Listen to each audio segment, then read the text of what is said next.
WP fraternity. Today's video is going to be an exciting one because today I'll be showing how to create a multi-vendor WooCommerce website. And the best part is you don't need to pay or buy anything to build that. And this will be the final result. A vendor will get a vendor dashboard like this from where they can check their shop, they can add their product, they can check their orders, and from there they can log out as well, and the profile backend management as well. They can get all the store settings, product management, coupons, and so on. And there will be vendor dashboard as well. Now this is the vendor site. If I reload this one, vendor registration will not shown because I'm already logged in. Just to demonstration purpose, I preloaded that page. Now let me go to the admin end. If I go to the admin end, this will be the plugin that I will be using for creating this multi-vendor dashboard, and I will be using MultiVendorX plugin. And as of today, MultiVendorX is one of the feature-rich plugin to build a multi-vendor WooCommerce website. And with that, we will be able to create a page where all the vendor will be shown like this. These are the vendors with product shown on the vendor page like this one. On the shop, under the product, we can check the vendor name as well. Let me just reload this one. For example, this product is sold by vendor 1. So without any further ado, let's get started. So for the demonstration, I will be using a fresh installation. Here I have only activated the WooCommerce, and for the theme I'm just using Astra theme. So first we need to go to the admin backend, hover over the plugins, add new,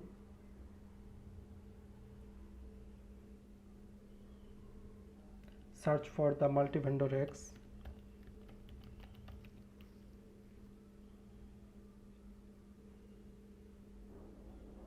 So this is the plugin we will be using, and we can install and activate plugin from this as well, or we can download the plugin from here. We can download the plugin and upload it in here, and this plugin has a decent number of active installation and good number of 5-star rating. So yeah, it's a very feature rich MultiVendorX plugin. So let me install the plugin. It will just take a few moments, and in the meantime I would like to mention that it will be not fair to cover all the things that needs to be covered in one video. So I will be creating part by part video, and today's video our main focus is to show the basic and required things that every e-commerce multi-vendor website is needed. For example, a vendor list and so on. So plugin is being installed already. Let me click the active. Now here is the settings. After clicking the active, now this setup wizard will be available for us to configure all the basic things and required things that needs to be configured. But sometimes we can think that we are not ready to configure all the things that needs to be configured, and we can click not now. And the best part is we can bring this setup wizard anytime we want. Let me show you this one. For example, I'm not ready, so I'm clicking not right now. So it will lead to me the dashboard, and if I go to the MultiVendorX menu, after clicking, then we will be going to the status and tools, and this is the setup wizard. Whenever I click this setup wizard, I will be introduced this setup wizard. So let's go. So first, store URL. So you can configure or you can set store URL as per your preference. You can set it as a store, you can set it as a vendor, whatever you like. After that, single product multiple vendor, we can configure that as well. Single product multiple vendor means a product can be sold by multiple vendor. For example, vendor A is selling a t-shirt. If vendor B would like to sell that t-shirt, vendor B will be able to sell that same product. If we would like to enable this as an admin or a store owner, we can enable this one. So let me enable this one. Revenue sharing mode. whether the revenue share mode of the admin fees or vendor commission. You can configure as per your preference. For example, for now vendor commission can be configured, commission type percentage, fixed amount, and there are other settings as well. For now I'll be setting the percentage, and commission value will be, for example, 20% commission, and click continue. And here is the payment settings. As I have mentioned that today I will be covering the basic things that needs to be covered. So for the payment I will be configuring direct bank payment just for the demonstration purpose. Disbursal schedule, we can check that as well. If you would like to automatically commission will be disbursed, it can be weekly, monthly, daily, hourly as well. So for now I will not be configuring this one.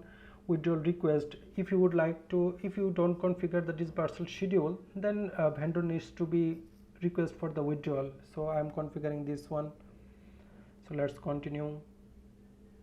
Capability, the capability that vendor will get. For example, vendor will be able to submit the product, and I don't want the vendor to be able to publish the product, and I will be going to show you that part as well. Vendor will be able to submit the product, but admin will publish the product after checking all the things that needs to be checked.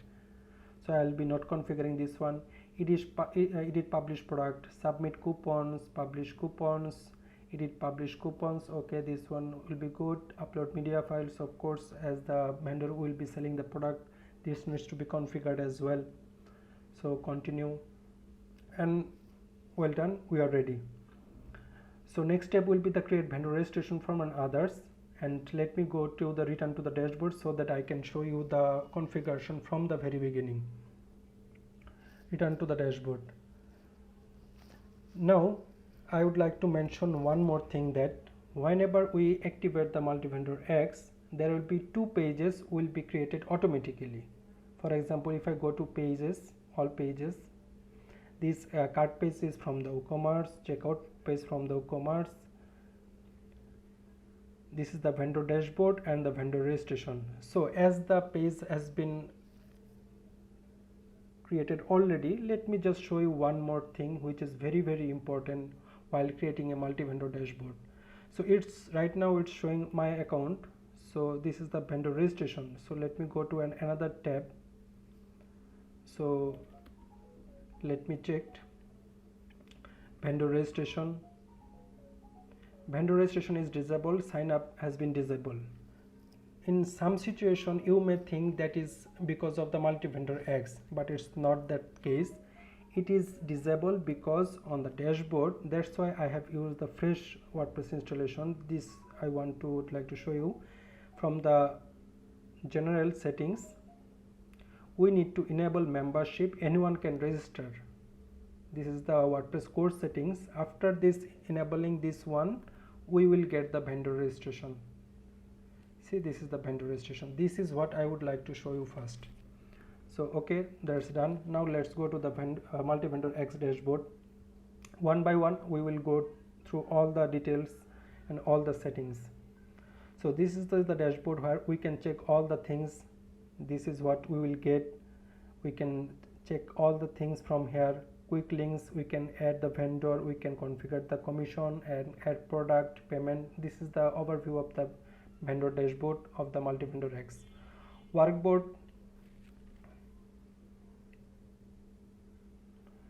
So workboard is a place from where we can check all the pending products, we can check all the pending vendors, question answer for the support, refund request, refund orders.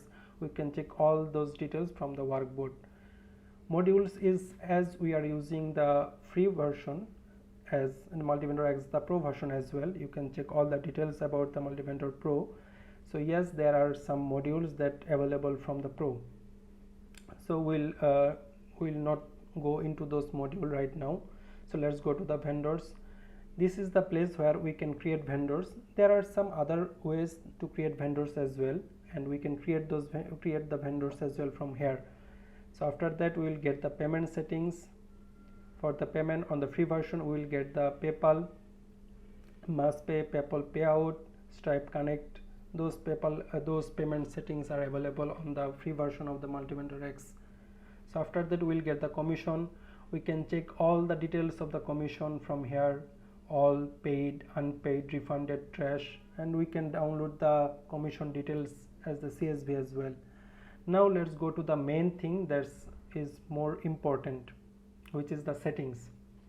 So this is the settings, and one best thing I would like to mention that whenever you changes anything on the settings or on anything on the MultiVendorX, you don't need to save the changes separately. It will save the changes automatically. For example, approve vendor, it's by default it's automatically. If I click manual, you will see settings has been saved. You don't need to save the changes separately. So this is the thing that I would like to mention.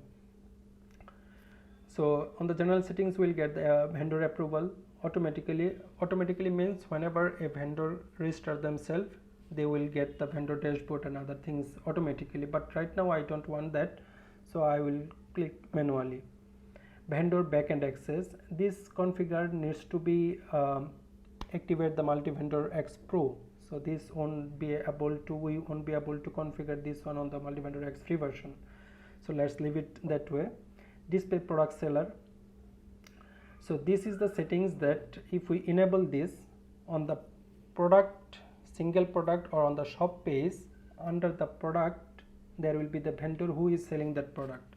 So for general purpose it's kind of important, that's why I'm enabling this one. We can configure the category pyramid guide as well. Customer support, you can enable this one if you would like to offer the customer support. This is the thing that you need to configure. Now this is the things that really important. As I have mentioned, from today's video's main purpose is to configure all the things that every individual e-commerce website needed. For example, on the MultiVendor website there are few pages that needs to be configured properly. For example, vendor dashboard, vendor registration, and the store list.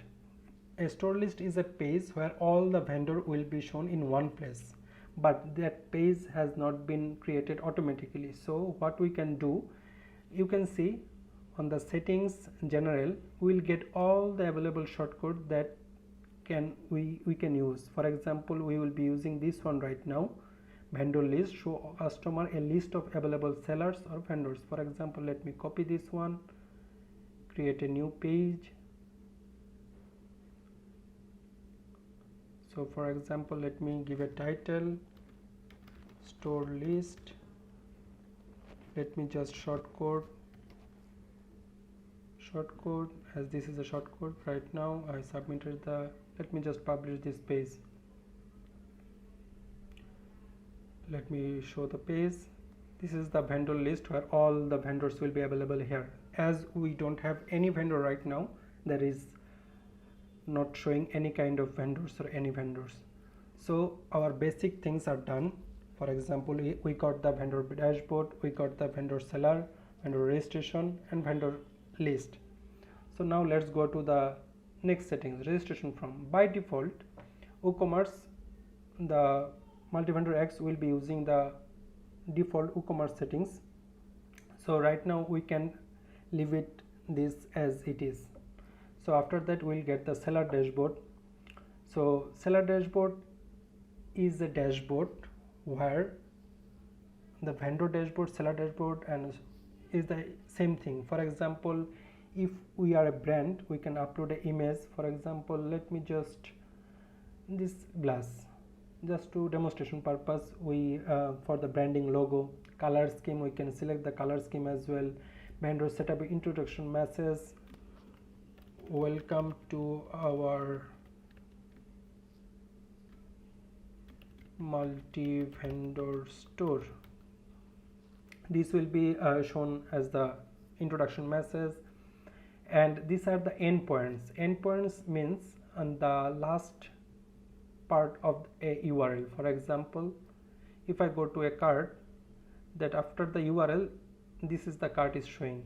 This is where we can change if you would like, but we can keep it as it is. For example, by default the vendor announcement endpoint will be the vendor announcement. It's very familiar and it's very understandable, so let's keep it that way. But if you would like to add or if you would like to change, you can do that from here as well. So for now let's leave it that way.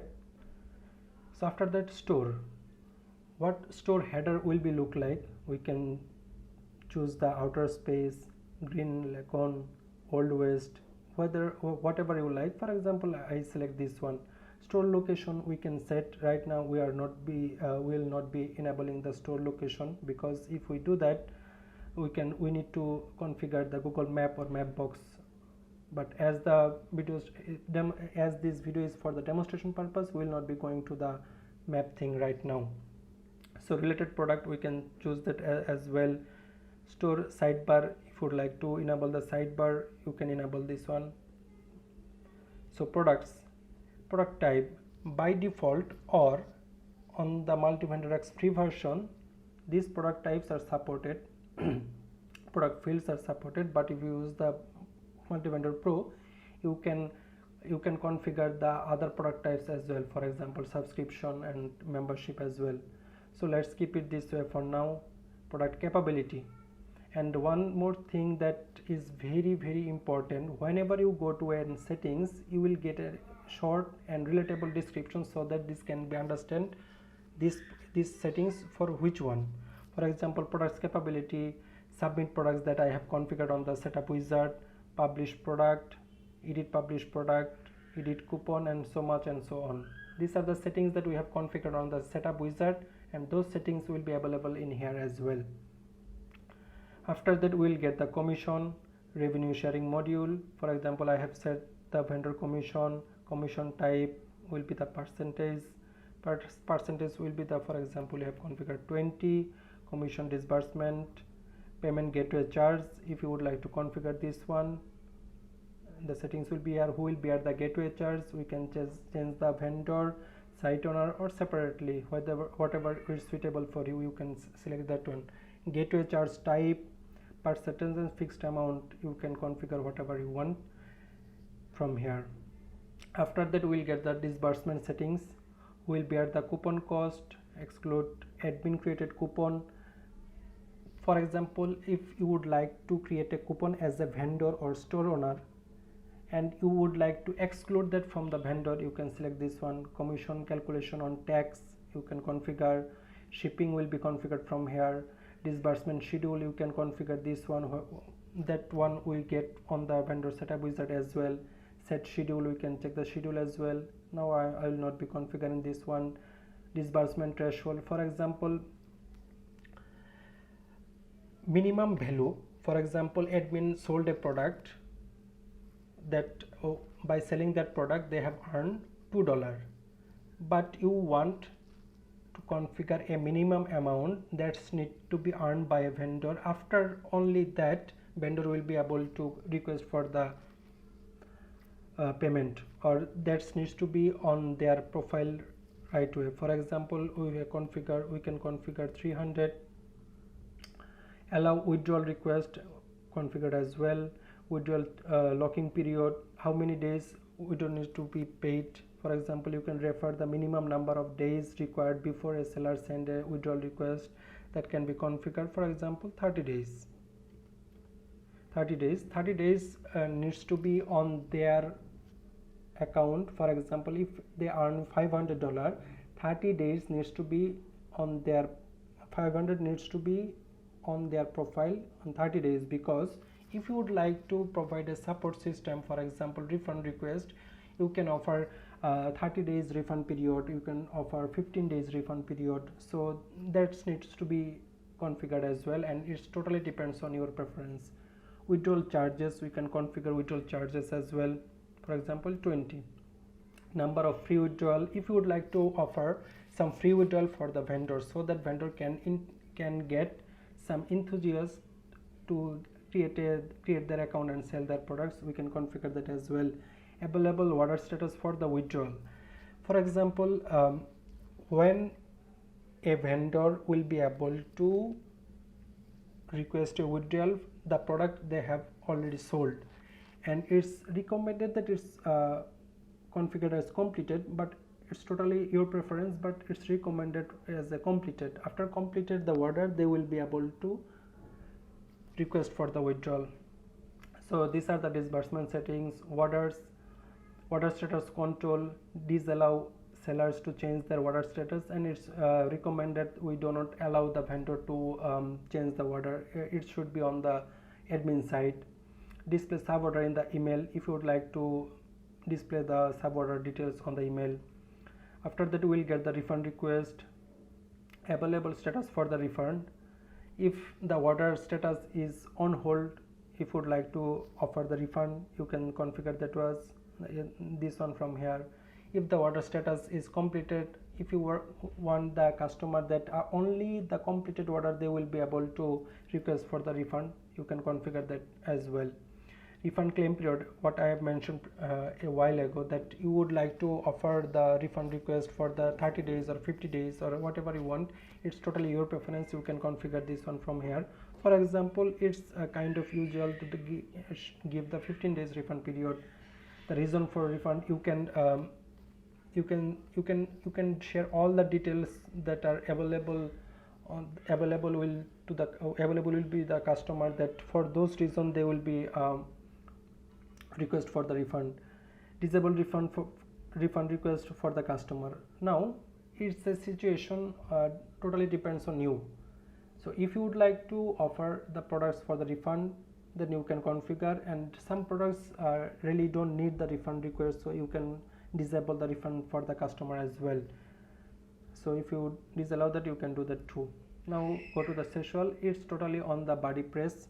If you would like to create a community website and you would like to integrate this MultiVendorX or shopping or vendor things to the community, you can enable this one. Right now it's not necessary. So these are the main settings that needs to be checked and needs to be shown. So after that, we'll get the analytics for there. From here we can check all the analytics, for example vendor, products, transaction history as well. After that, we'll get the status and tools, database tools. These are very sensitive. For example, if I clear the transient and resend the database, it's a one-time thing. Once you have clicked this one, it will be clear forever. It can't be undo, so be careful that for this one. After that, we can check the system status. This is very important for the getting. If you face any kind of issue, it will be useful. And this is the setup wizard that I have shown you already. After that, we'll get the help and support. If you need any support for the MultiVendorX, we can do that from here. So these are the basic and walkthrough overview of the MultiVendorX. Now let me show you some creating some vendors and how to add the products to the vendor. Vendor can be added from here as well. Let me show you. This is the first way that we can add the vendor. For example, if we click the vendor, username is required. For example, let me show you vendor 1.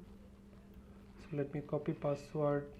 Let's just leave it that way. Profile image, let's select this one. Email vendor1@example.com. So yeah, add new. So nickname is required, vendor1. So add new.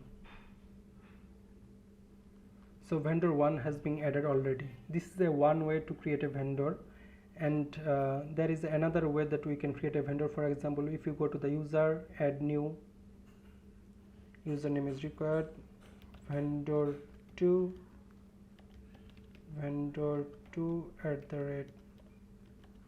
@example.com,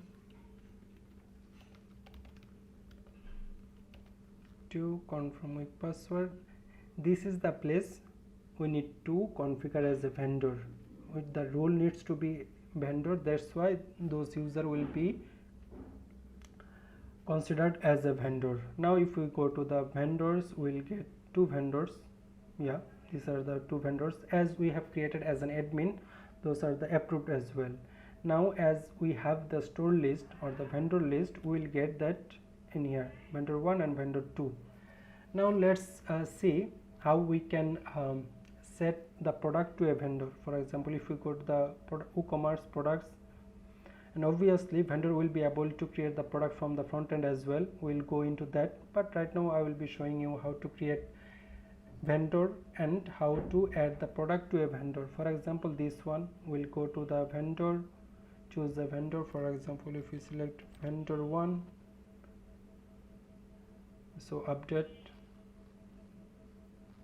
Now if we go to the vendor list, we'll see that vendor 1 has a product, and as we have configured the under the product name, there will be a vendor name will be shown. If we go to the shop page, this one is not the product, this one is not the product, this one is also not the product. See, this one sold by vendor 1. If we go to that product, and other things will be the same as well. If we go to the vendor list, we can see the vendor 1 is the vendor, more products from the vendor 1. As the product has only one product, it's not that important as well for now. Now this is the admin side of the MultiVendorX. Now let's go to the vendor dashboard. As this is an admin, so it will not be shown here. So let's go to the vendor dashboard. Let's log in, vendor 2, vendor 2. So now log in, save. So this is the dashboard we'll get. So we can select let's go or right now. So let's go. So this is the store setup. We need to be configured. Address will be this one. Skip this step. For now we will be skipping. This is the image that we have uploaded. It can be seen that we have not configured the very practical one, so let's keep it that way. So the payment method, we will get the payment method from here, so skip that one for now. So visit the vendor dashboard. So this is the dashboard we will get as a vendor. See, so this is it with this one. For now, today we have reached the conclusion of this video. I hope you guys find this video helpful. If you guys find this video helpful, please share with your friends via Facebook or Twitter. And if you have any question related to the MultiVendorX, don't hesitate to leave them on the comment section below. I will be trying to answering those questions one by one. And one thing I would like to again mention that this video is the first impression or the demonstration or walkthrough video. So this is it. Hope you guys enjoyed the video again. See you on the next video. Thank you for watching.